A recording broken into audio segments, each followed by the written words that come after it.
Okay, so just by way of an introduction, this time, which is a bit different from what we usually do. Clemente Padín has been invited by visiting artists from the Henry Moore Foundation and Trace to spend a week in Cardiff and then to produce this short action. We took the opportunity to inaugurate a season that sort of sits outside the regular Trace season. It's called Annex, for obvious reasons. This is really to look at artists there's something fundamental in their practice which is perhaps engages in some sort of socio-political issues in relation to their own culture. And certainly this is true of Clemente Padín. Now, I first came across Clemente in 1978 when I was a student in Belfast, and I had discovered mail art, which was really for me a way of communicating with the rest of the world. And we're talking about pre-internet, a long time pre-internet. So it was actually very hard to understand what was happening in other parts of the world between artists, and in fact, about almost anything really, So I used what became known as the mail art networks, which were networks of artists who initiated events, exhibitions, created artwork using the postal services of the world, sending cards, sending odd things through the mail, sometimes being really subversive with the mail systems of the world, and corresponding and generally finding out what they were all doing. And a lot of these artists were also making actions related to these networks or performances. And that's how I came across Clemente. And at the time, Clemente had been making work since late 60s, early 70s. He had been put in jail by the Uruguayan government, which was then a dictatorship, as most Latin American countries were, or became in the early to mid 1970s. And in 75, Clemente was put into prison and he was tortured for his beliefs and for making the art, for protesting against what had been known as the Latin American Condor Plan, which was a plan between the secret agencies of many Latin American countries and the CIA to control many of those countries. One of the most famous is the Pinochet regime in Chile, where a lot of people were what was euphemistically termed as disappeared. People were killed for their beliefs, and many of those people were never found. And this also happened in Uruguay. So there's a real history there of engagement.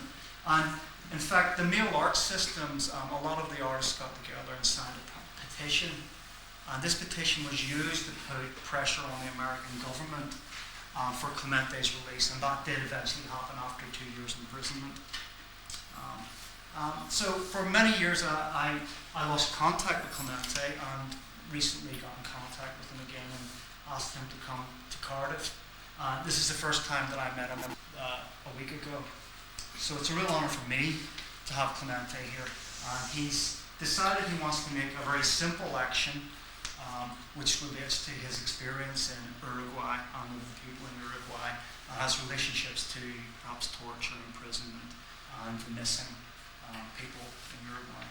There are a few little sheets here that you'll find over here in the corner, which gives you a breakdown of Clemente's practice. It's called My Vacations in Freedom. You have that. And a reminder that the next annex event we've got is Stuart Grizzly, who will be reading from his new book, and that's a chapter, and it's part of the second Wednesday group, and that's a chapter on the 10th of March, Wednesday the 10th of March at 1900 hours, 7 o'clock. And next week our regular program continues with Jeffrey Bird from the United States with a performance called Holy Ghost. And another project that you might like to see is the House Project by Michael Toppings and organised by Mark Rees. And there's some flyers for that over here and also in the kitchen. So without talking much longer, introduce Clemente. He's going to make a short action.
Latina, hoy, 1984. Uno de los territorios con la mayor riqueza del mundo, abarcando todos los climas, las alturas, las tierras con enormes ríos y lagos, con un potencial de producción incalculable, hoy no puede mantener a sus hijos. De los 360 millones de personas que habitan Latinoamérica, aproximadamente un tercio, o sea, 110 millones, viven hoy en lo que técnicamente se conoce como pobreza crítica, es decir, esa enorme masa humana vive subalimentada, sin saber leer ni escribir, sin servicios médicos, amontonados en viviendas precarias y ruinosas, servicios higiénicos, sin agua potable, vegetando como animales en una tierra que podría alimentar a toda la humanidad, muriéndose de hambre, sin posibilidades de nada, sin expectativas de una vida mejor, salvo morirse.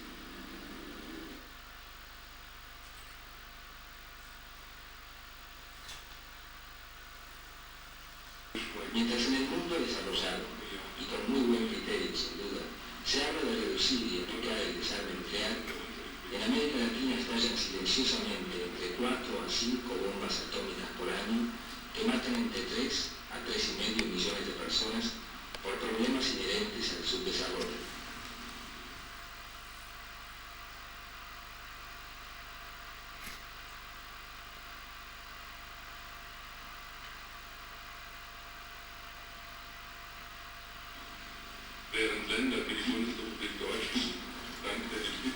América Latina, hoy, 1984.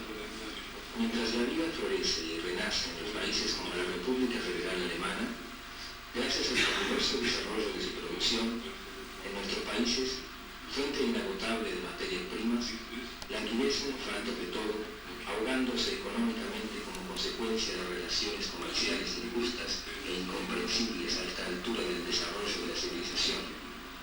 Los países desarrollados nos imponen su política comercial, la monoproducción, para un único mercado y un único precio. Cada vez que hay problemas laborales en Europa, ya sea por legítimos pedidos de aumento, de salarios u otras mejoras, en Latinoamérica temblamos, porque sabemos que el fruto de esas reivindicaciones las pagaremos nosotros.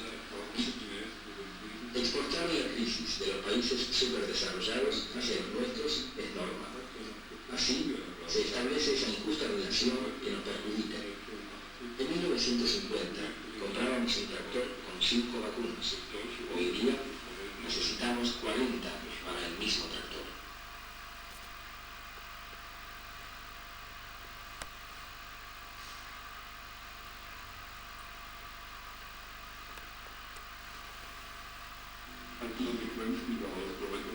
América Latina, hoy, 1984. Ante esta terrible situación, ¿qué puede hacer un artista latinoamericano? Podríamos pensar que hablar de arte de vanguardia, ya sea arte convenio o performances, como ustedes están viendo, sería algo así como un humor negro. En Latinoamérica, donde trabajar equivale a morirse, a decir el crítico adulto, ponerse el objetivo de mirar lo que utiliza el pintor de Punto en sus cuadros es demasiado denso, demasiado liviano, es una burla. Y no porque no quisiera discutir el color que utiliza un gran maestro, sino porque en consecuencia nuestros problemas y nuestras prioridades son ahora. Nuestros pueblos primero tienen que sobrevivir.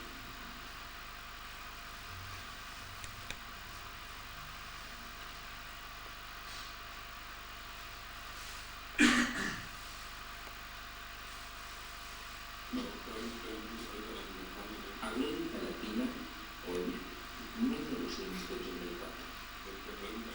¿Qué estamos hablando de las 100 cosas que poco tienen que ver con el arte y que ya se saben, de las cuales de una u otra manera ustedes mismos han tratado de resolver a través de la solidaridad internacional? Lo que buscamos es renovar y reafirmar el compromiso social del artista acerca de la responsabilidad que le concierne al igual que cualquiera de ustedes. En nuestro caso, la responsabilidad se desarrolla en el campo de las relaciones arte-sociedad. La cultura, en cuanto bien común, es patrimonio de toda la sociedad, pero su acceso solo está permitido a los privilegiados, que pueden, por ejemplo, leer y consecuentemente lograr la formación necesaria que le permita disfrutar de ella. Luchar, entonces, contra las causas que determinan tan ingrata situación es el primer deber del artista, ubicando los signos y los lenguajes artísticos en donde puedan jugar un papel revolucionario. Parafraseando a Epicuro, ¿de qué sirve el arte si no está al servicio de la humanidad?